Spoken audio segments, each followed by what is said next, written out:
పరిశుద్ధ గ్రంథం ఛానల్ వీక్షిస్తున్న ప్రతి ఒక్కరికి దేవుని పేరిట వందనాలు తెలియజేసుకుంటున్నాం. ప్రేమ, సంతోషము, సమాధానం సదా మీకు తోడేంటి నడిపించిన గాక. నిన్నటి దినాన మొదటి దినవృత్తాంతంలో 26వ అధ్యాయం చదువుకున్నాం. ఈరోజు మొదటి దినవృత్తాంతంలో 27వ అధ్యాయం చదువుకున్నాం. జనసంఖ్యను బట్టి ఇశ్రాయేలీల పితరుల ఇంటి పెద్దలు, సహస్రాధిపతులు, శతాధిపతులు అను వారి లెక్కను గూర్చినది, అనగా ఏర్పాటైన వంతుల విషయంలో ఏటేటా నెలవంతున రాజునకు సేవ చేసిన వారిని గూర్చినది. వీరి సంఖ్య 24,000. మొదటి నెలను మొదటి భాగం మీద జబ్దియేలు కుమారుడైన యసబాము అధిపతిగా ఉండెను. వాని భాగంలో 24,000 మంది ఉండిరి. పెరోజు సంతతి వారిలో ఒకడు మొదటి నెల సైన్యాధిపతులు అందరికీ అధిపతిగా ఉండెను. రెండవ నెల వంతు అహోహీయుడైన దోదయ్యు అతని భాగపు వారిదియు ఆయను. అతని భాగమందు మిక్లోతు అధిపతిగా ఉండెను. అతని భాగంలో చేరిన వారు 24,000 మంది. మూడవ నెలను యెహోయాదా కుమారుడును సభాముఖ్యుడునగు బెనాయా అధిపతిగా ఉండెను. అతని భాగంలో చేరిన వారు 24,000 మంది. బెనాయా ఆ 30 మంది పరాక్రమశాలిలో ఒకడై ఆ 30 మందికి అధిపతి అయి ఉండెను. అతని భాగమందు అతని కుమారుడైన అమ్మీజబాదు ఉండెను. 4వ నెలను యవాబు సహోదరుడైన అసహేలు 4వ అధిపతిగా ఉండెను. అతని కుమారుడైన జబద్య అతని తర్వాత అధిపతి ఆయను. అతని భాగంలో చేరిన వారు 24,000 మంది. 5వ నెలను ఇశ్రాయేలీయుడైన సమ్మూతు అధిపతిగా ఉండెను. అతని భాగంలో చేరిన వారు 24,000 మంది. 6వ నెలను తెకోవీయుడైన ఇక్కేసునకు పుట్టిన ఏరా అధిపతిగా ఉండెను. అతని భాగంలో చేరిన వారు 24,000 మంది. 7వ నెలను ఎఫ్రాయిము సంతతి వాడును పెలోనీయుడైన హెల్లేసు అధిపతిగా ఉండెను. అతని భాగంలో చేరిన వారు 24,000 మంది. 8వ నెలను జరాహీయులైన సంబంధుడును ముషాతీయుడైన సిబ్బికే అధిపతిగా ఉండెను. అతని భాగంలో చేరిన వారు 24,000 మంది. 9వ నెలను బెన్యామీనీల సంబంధుడును అనాతోతీయుడైన అబియేజరు అధిపతిగా ఉండెను. అతని భాగంలో చేరిన వారు 24,000 మంది. 10వ నెలను జరాహీల సంబంధుడును నెటోపతీయుడైన మహరై అధిపతిగా ఉండెను. అతని భాగంలో చేరిన వారు 24,000 మంది. 11వ నెలను ఎఫ్రాయిము సంతతి వాడును పిరాతోనీయుడైన బెనాయా అధిపతిగా ఉండెను. అతని భాగంలో చేరిన వారు 24,000 మంది. 12వ నెలను ఒత్నీయేలు సంబంధుడును నెటోపతీయుడైన హెల్దాయి అధిపతిగా ఉండెను.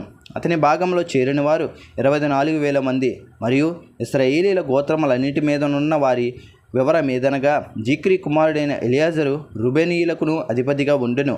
మాయక కుమారుడైన శపాట్య సిమియోనీయులకు అధిపతిగా ఉండెను. కెమూయేలు కుమారుడైన హసబ్య లేవీయులకు అధిపతిగా ఉండెను. సాదోకు అహరోనీయులకు అధిపతిగా ఉండెను. దావీదు సహోదరులలో ఎలీహు అను ఒకడు యోధావారికి అధిపతిగా ఉండెను. మేకయేలు కుమారుడైన ఒమ్రి ఇస్మకరీయులకు అధిపతిగా ఉండెను. ఒబద్య కుమారుడైన ఇస్మయ జబునూనీయులకు అధిపతిగా ఉండెను. అజ్రియేలు కుమారుడైన ఎరిమోతు నఫ్తలీయులకు అధిపతిగా ఉండెను.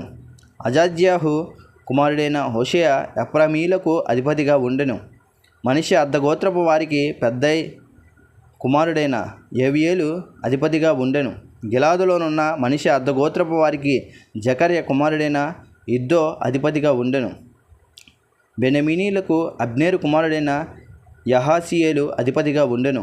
దానియేలుకు యెరోహాము కుమారుడైన అజరేలు అధిపతిగా ఉండెను. వీరు ఇశ్రాయేలీల గోత్రములకు అధిపతులు.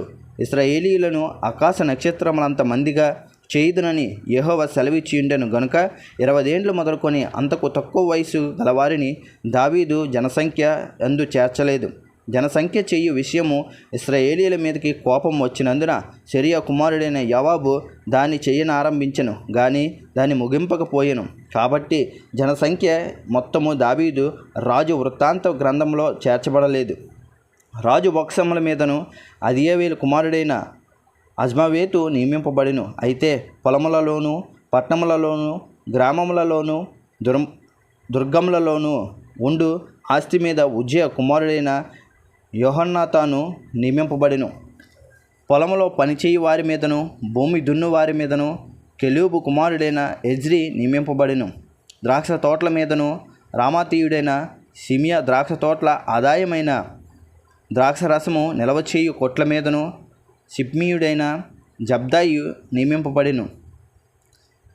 షఫాల ప్రదేశము నుండి ఒలివ చెట్ల మీదను మేడి చెట్ల మీదను గెదెరీయుడైన బయల్ హన్నాను నియమింపబడెను.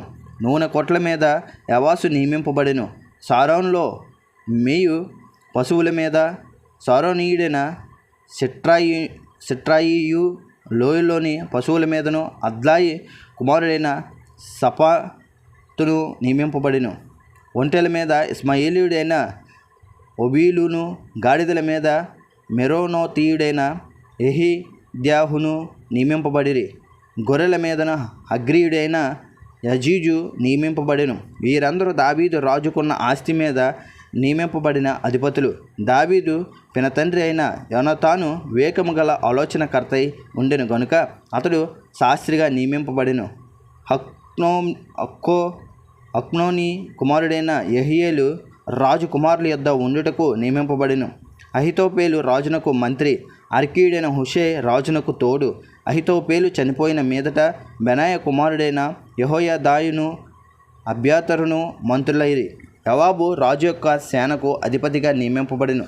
ఇంతటితో మొదటి దినవృత్తాంతములు 27వ అధ్యాయం పూర్తయింది. రేపటి దినాన మొదటి దినవృత్తాంతములు 28వ అధ్యాయం చదువుకున్నాం. ప్రేమ, సంతోషము, సమాధానం సదా మీకు తోడైండు నడిపించునుగాక. ఆమెన్.